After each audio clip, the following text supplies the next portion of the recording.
A very good evening to all of you, my dear students. I am Manisha Das. On behalf of eTuition family, welcome you all to today's class.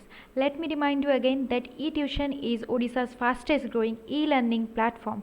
So that what are you waiting for, guys? Just install our app and be updated with all these amazing videos. So guys, let's start today's class. Have you revised what we have studied in earlier video? Okay, let me revise. What we have studied in the previous video of the chapter crop production and management, we have studied that what is crop and what are the different types of crops. Now tell me, how many types of crops are there? Yes, they are of two types. What are they? Yes, Rabi crops and Kharif crops. What are Kharif crops? Kharif crops are the crops which are cultivated or grown in which season? Yes, rainy season. And Rabi crops are the crops which are grown in the winter season. So these were the things we have studied. Yes. So this is the next part of the chapter crop production management. This is for class 8th. So let's get started. So what we will discuss today? We have already recap of the previous class. I have already revised you what we have studied. Now agricultural practices. What are the agricultural practices? Agriculture means crop production, what we have studied, that is the agriculture, and what are the practices coming under it, we will study. And next we will be discussing about the steps in agricultural practices. In every work we have so many steps, like that in agricultural practices we have so many steps, so we will be discussing about all these steps in lot of details. So let's move ahead. So see, agricultural practices. So students, just tell me, what is agriculture? Cultivating soil for growing crops and nurturing animals to provide food and other products is called agriculture. तो बच्चों, आप सोच रहे होंगे ma'am agriculture और crop production in दोनों में क्या डिफरेंस है? देखिए, क्रॉप प्रोडक्शन हम सिर्फ क्रॉप के बारे में पढ़ रहे थे, लेकिन एग्रीकल्चर जो है वो बोथ प्लांट्स और एनिमल्स के साथ में आता है, जो कि एनिमल हस्बेंड्री है, वो भी वन टाइप ऑफ एग्रीकल्चर है।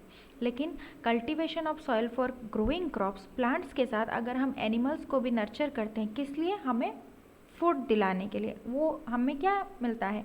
प्लांट से भी फूड मिलता है और एनिमल से भी फूड मिलता है।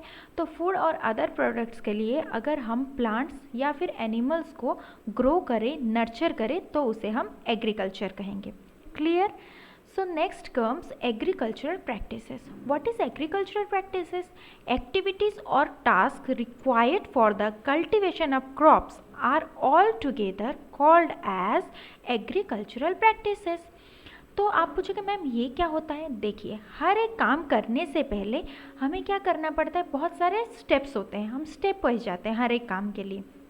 जैसे कि मान लीजिए आपको एग्ज़ाम के लिए तैयारी करनी है, आप पहले कौन सी स्टेप अपनाओगे?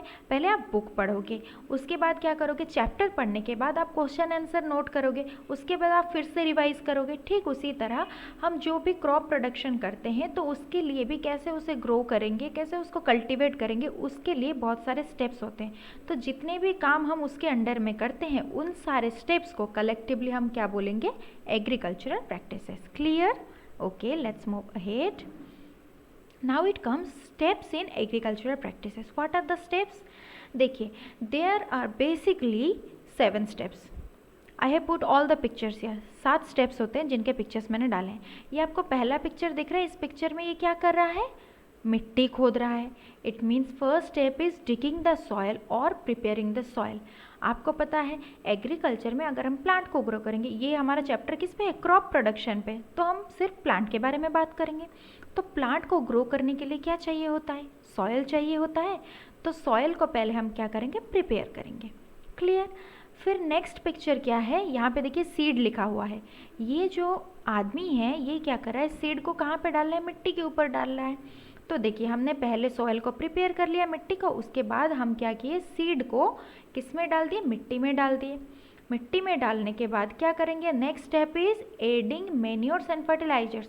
जो खाद होता है ना, फर्टिलाइजर्स होते हैं जिससे प्लांट को क्या नरिशमेंट मिलती है, न्यूट्रिएंट्स मिलती है। तो हम क्या करेंगे? प्लांट के पास क्या करेंगे? फर्टिलाइजर्स और मैन्योर्स ऐड कर लेंगे। तो थर्ड स्टेप हो गया। Next step is irrigation. Irrigation means to provide water, to supply water. Plant को क्या ग्रो करने के लिए वाटर भी तो चाहिए, तो जिस प्रोसेस से हम प्लांट को वाटर देते हैं उस प्रोसेस को क्या बोला जाता है, इरिगेशन। यहाँ पे देखिए ये पाइप सिस्टम है, ये है स्प्रिंकलर सिस्टम, जिससे क्या है कम अमाउंट पानी से हम बहुत दूर तक प्लांट को इन ए लार्ज एरिया में हम उन्हें इरिगेट कर सकते हैं। क्लियर? इसके बारे में हम डिटेल्स में पढ़ेंगे। Next comes weeding. वीडिंग यानी आपको जैसे पिक्चर में दिख रहा है, ये कुछ पौधों को, छोटे छोटे पौधों को निकाल के फेंक रहा है। आप पूछोगे मैम ये क्यों फेंक रहा है? बेटा these are the unwanted plants which are called as weeds and the process is called as removal of weeds, that is weeding. Weeding यानी आपने देखा होगा कभी कभी आप जब गार्डन ना, घर पे सबके पापा मम्मी गार्डनिंग करते होंगे, तो गार्डनिंग में क्या होता है, मान लीजिए कि आपने रोज़ के प्लांट लगाए हैं लेकिन वहाँ पे कुछ घास उग जाती है, तो आप क्या करते हो, उस घास को निकाल देते हो। क्यों? बिकॉज दे आर अनवांटेड, हमें उसकी कोई ज़रूरत ही नहीं है। So the unwanted plants in our crop are called as weeds. तो उनका रिमूवल, उनको बाहर निकालना ज़रूरी होता है। क्यों? अगर वो हमारे क्रॉप के साथ ग्रो करेंगे तो वो क्या कर लेंगे, हमारे क्रॉप के न्यूट्रिएंट्स ले लेंगे, तो हमारा क्रॉप अच्छे से कैसे बढ़ेगा। क्लियर? ओके। देन नेक्स्ट देखिए, पहले हमने सॉइल प्रिपेयर कर लिया, उसके बाद सीड डाल दिया। सीड से देखिए यहाँ पे छोटा सा पौधा हो गया, उसके पास हमने फर्टिलाइजर्स और मैन्योर्स ऐड कर दिए, उसके बाद हमने इरिगेशन कर दिया, उसके बाद हमने वीडिंग कर दिया। अब हमारा क्रॉप रेडी हो गया है।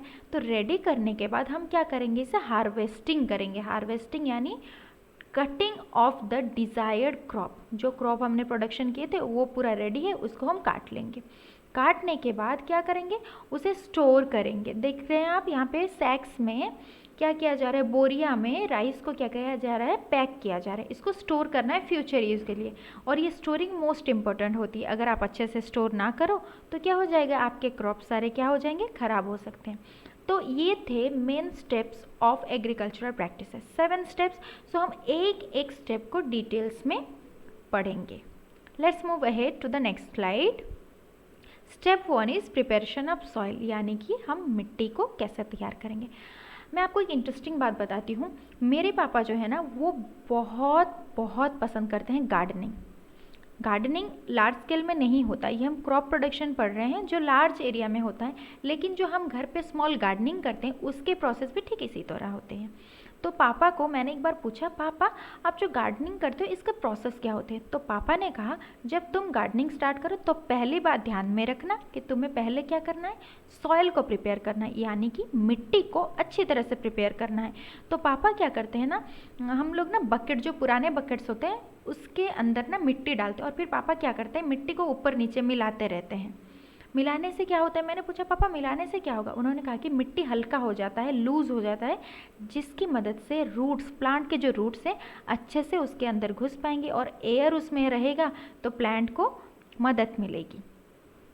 तो देखिए प्रिपरेशन ऑफ सॉइल क्या होता है, it is the first step before growing crop. किसी भी क्रॉप प्रोडक्शन से पहले पहला स्टेप क्या होता है, प्रिपरेशन ऑफ सॉइल।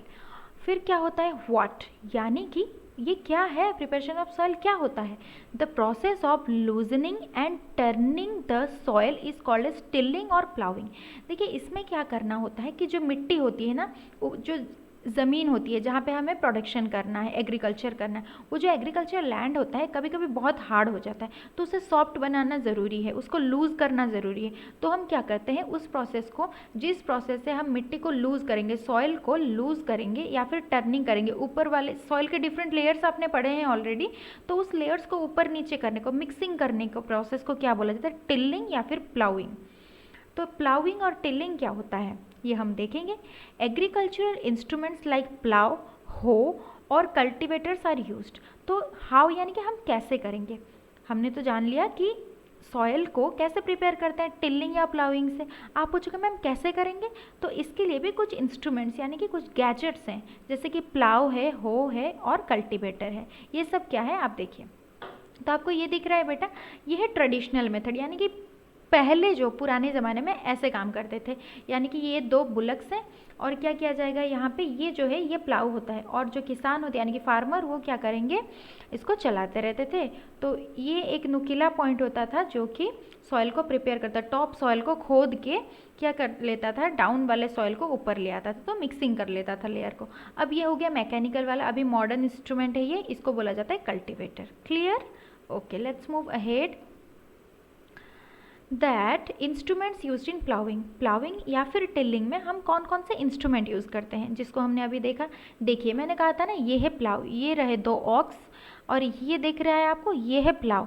ये देखिए पॉइंटेड है, तो इसको जब ये लोग खींचते हैं तो ये गड्ढा बनते हुए जाता है। और ये है हो, ये भी क्या करता है, ऐसे लाइन में गड्ढा बनाने में हेल्प करता है, सॉइल को ऊपर नीचे करने में हेल्प करता है। और ये है मैकेनिकल कल्टीवेटर, ये क्या करेगा, ये भी उसी तरह सॉइल को प्रिपेयर करता है, टॉप सॉइल और डीप सॉइल को मिक्सअप करता है, सॉइल को लूज करता है। देखिए plough, hoe and cultivator. Clear?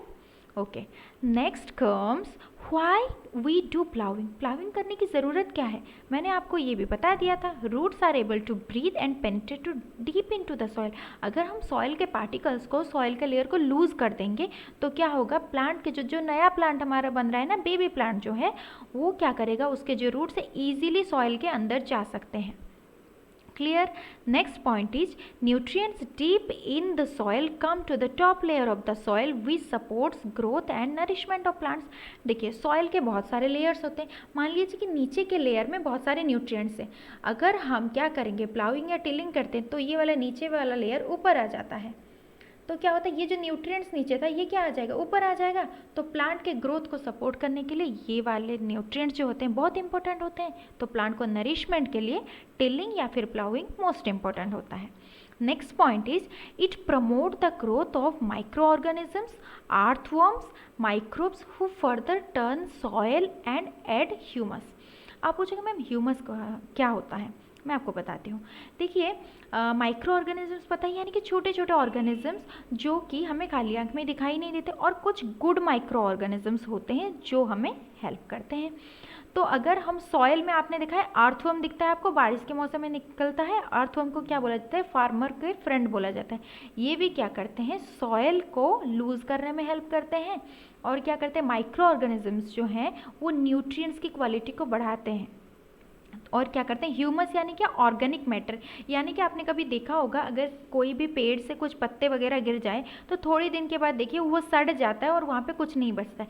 सड़ने के बाद वो मिट्टी में मिक्स हो जाता है। कौन मिक्स करवाता है, ये माइक्रोब्स, यानी कि माइक्रो ऑर्गेनिजम्स उसे मिक्स करवाती हैं, और उसके बॉडी के जो न्यूट्रिएंट्स हैं वो सॉइल के फॉर्म में टॉप लेयर में ऐड हो जाते हैं।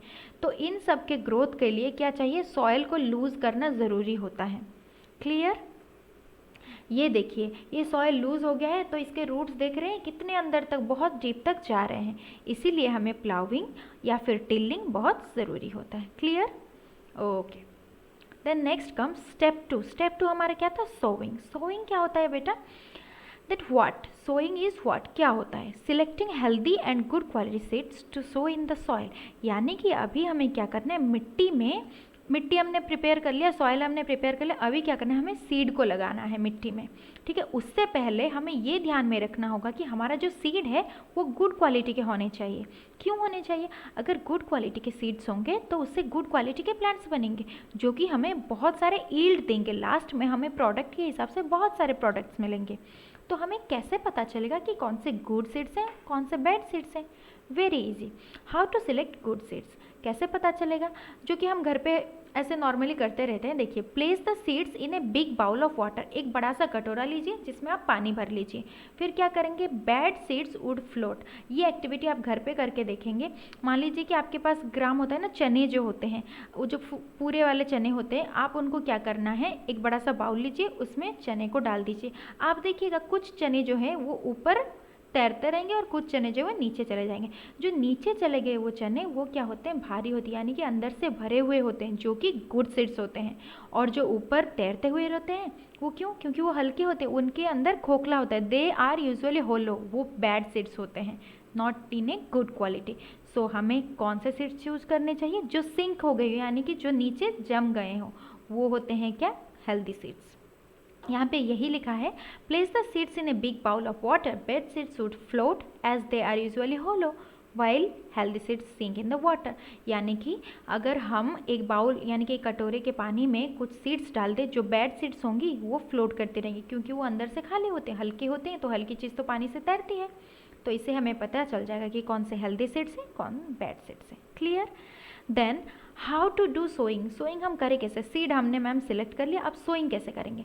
Traditional sowing tool is shaped like a funnel और बाय सीड ड्रिल। यहाँ पे भी दो इंस्ट्रूमेंट्स यूज़ करते हैं, एक है ट्रेडिशनल सोइंग टूल और एक होता है सीड ड्रिल। वो कैसे दिखते हैं चलिए देखते हैं। ये है बेटा, ये है मॉडर्न सीड ड्रिल। यहाँ पे क्या किया जाता है, यहाँ पे सीड को रखा जाता है और यहाँ पे पाइप जैसे लगे हुए होते हैं और यहाँ पे सीड चलते चलते गिरते गिरते जाता है।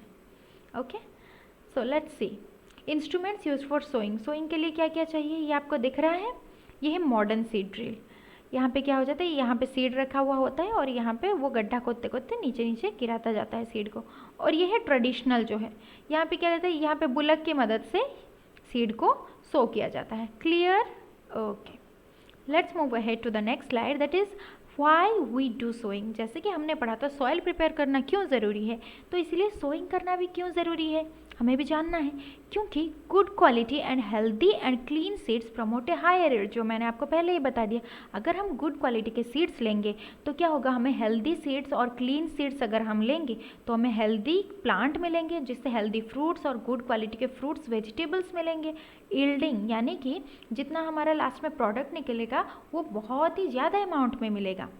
Next point is proper distance between the seed is necessary to avoid over crowding of plants. मान लीजिए कि एक जगह पे है, आपने वहाँ पे क्या डिस्टेंस मेंटेन नहीं किया, सारे जो सीड से एक साथ में डाल दिया, क्या वहाँ पे सारे प्लांट्स उग पाएंगे सही तरीके से, बढ़ पाएंगे? नो, क्योंकि उनको प्रॉपर डिस्टेंस चाहिए। उनके रूट्स जो हैं ग्राउंड के अंदर जाएंगे और उन्हें न्यूट्रिएंट्स मिलेगा। अगर एक जगह पे बहुत सारे प्लांट्स ग्रो करके तो उनके अंदर कंपटीशन होगा ना, तो इसीलिए ये ज़रूरी होता है कि एक सीड और दूसरे सीड के बीच में क्या होना चाहिए, प्रॉपर डिस्टेंस होना चाहिए, ताकि उनके बीच में झगड़ा ना लगे, यानी फाइटिंग ना लगे। किसके लिए? न्यूट्रिएंट्स या फूड के लिए। Then next is this allows plants to get sufficient sunlight, nutrients and water from the soil. अगर प्रॉपर डिस्टेंसिंग होगी तो हर एक को अपने अमाउंट का सनलाइट, न्यूट्रिएंट्स और वाटर मिल जाएगा सॉइल से, कोई किसी से कम्पीट नहीं करेगी या फिर झगड़ा नहीं होगा। ये आप देख सकते हैं, देखिए प्रॉपर डिस्टेंस में सब में लगा है, यस और नो, दिख रहा है आप सबको, ये दिख रहे हैं, यस। यहाँ पे देखिए डिस्टेंस में सारे प्लांट्स को लगाए हुए हैं ताकि दोनों के बीच में क्या ना हो, कंपटीशन ना हो। देन सी लेट्स रिकॉल, हमने आज क्या पढ़ा। हमने पढ़ा कि एग्रीकल्चर क्या होता है और एग्रीकल्चर प्रैक्टिसेस क्या होते हैं। एग्रीकल्चर क्या होता है, हमारे फ़ायदे के लिए, फूड या फिर अदर प्रोडक्ट्स के लिए अगर हम प्लांट या फिर एनिमल को ग्रो कराते हैं तो उसे हम एग्रीकल्चर बोलते हैं। हम इसमें प्योरली प्लांट एग्रीकल्चर के बारे में पढ़ रहे थे। तो एग्रीकल्चर प्रैक्टिसेस क्या होते हैं, वो जो प्रोसेस हम अपनाते हैं स्टार्टिंग से एंडिंग तक प्रोडक्ट पाने के लिए, उन सारे प्रोसेस को हम क्या बोलते हैं, एग्रीकल्चरल प्रैक्टिसेस। तो पहला प्रैक्टिस हमने क्या पढ़ा था, प्रिपरेशन ऑफ सॉइल, हमें पहले मिट्टी को तैयार करना होता है। नेक्स्ट हमने पढ़ा था सोइंग, जिसमें हमको सीड को मिट्टी में डालना होता है। देन नेक्स्ट इज क्या था, next step addition of manure and fertiliser, यानी कि खाद या फिर फर्टिलाइज़र को हमें इसमें क्या करना होता है, ऐड करना होता है। नेक्स्ट इज इरिगेशन, यानी कि प्लांट या फिर जो पौधा हमने प्रोडक्शन किया है, एग्रीकल्चर किया है, उसको क्या करना है, हमें वाटर देना है, क्योंकि प्लांट के ग्रोथ के लिए water is most important. Next is weeding, weed क्या होता है, yes tell me, they are the unwanted plants, यानी कि हमारे क्रॉप के बीच में अगर कोई अनवांटेड प्लांट है जिसकी हमें ज़रूरत नहीं है तो उसे हमें जल्दी से जल्द निकालना है। क्यों? क्योंकि वो हमारे क्रॉप के साथ कंपटीशन करेगी न्यूट्रिएंट्स के लिए।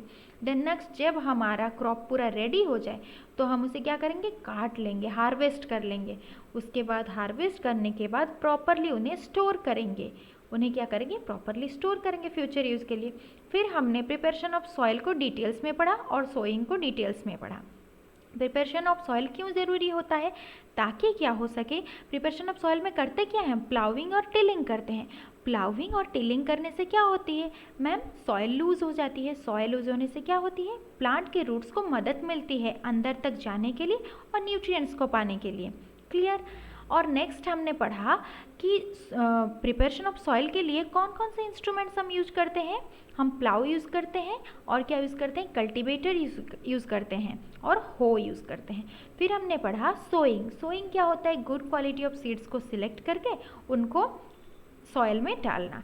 तो गुड क्वालिटी ऑफ सीड्स हम कैसे सिलेक्ट करेंगे, ये भी हमने एक्टिविटी कर लिया कि एक बाउल लेना है, उसमें कुछ सीड्स डालने हैं। जो बैड सीड्स थे वो क्या करेंगे, वो तैरते रहेंगे और जो गुड सीड्स होंगे वो नीचे रह जाएंगे। तो बैड सीड्स को हमें अलग कर देना है। हम कौन सा सिलेक्ट करेंगे, सिर्फ गुड सीड को सिलेक्ट करेंगे। उसके बाद जब हमने गुड सीड को सिलेक्ट कर लिया, फिर उसको क्या करना है, कल्टीवेटर और किसकी मदद से, सीड ड्रिल। सीड ड्रिल की मदद से हमें क्या करना है, प्रॉपर डिस्टेंस में सीड को डालना है ताकि उनके बीच में झगड़ा ना हो, कंपटीशन ना हो न्यूट्रिएंट्स के लिए। Clear. In the next part we will be discussing about, आज हमने ये दो प्रोसेस प्रिपरेशन ऑफ सॉइल और सोइंग को डिस्कस कर लिया। नेक्स्ट क्लास में हम क्या करेंगे, addition of manure and irrigation के बारे में डिटेल्स में पढ़ेंगे। But you have to revise all the classes. Part 1 भी आपको रिवाइज करना है, पार्ट 2 भी आपको रिवाइज करना है, because ma'am will ask you question in the next part. मैं आपको हर नेक्स्ट पार्ट में प्रीवियस क्लासेस के बारे में क्वेश्चन पूछूंगी and you have to answer all this question and you have to revise. Okay okay. See, then I have put a nice quote here. See, it's not yours, not mine, it's ours. So protect your mother who nourish you. ये picture आपको दिख रहा है, अर्थ का कितना green green वाला picture है, but क्या अर्थ एक्चुअल में अभी ग्रीन है? नो। देखिए, ये इस कोट का मतलब इट्स नॉट योर्स, ये तुम्हारा अपना नहीं है, नॉट माइन, मेरा भी खुद का नहीं है, ये हमारा भी नहीं है। किसका है? किसी का नहीं है। ये हमारी माँ है जो हमारे फ्यूचर जनरेशन से हमने उधार लिया है। तो हमें क्या करना है, मदर अर्थ जो ये है वो क्या करती है, हमें नरिशमेंट करती है, हमें ज़िंदा रखने के लिए खाना देती है, पानी देती है, हवा देती है। तो हमें उनकी रक्षा करनी चाहिए, ना कि पेड़ पौधों को काट के उन्हें हर्ट करना चाहिए। Clear? So you have to promise me that you will protect our mother earth from all these pollutions and global warming. Okay, thank you students. We will be continuing our lesson in the next class. Thank you.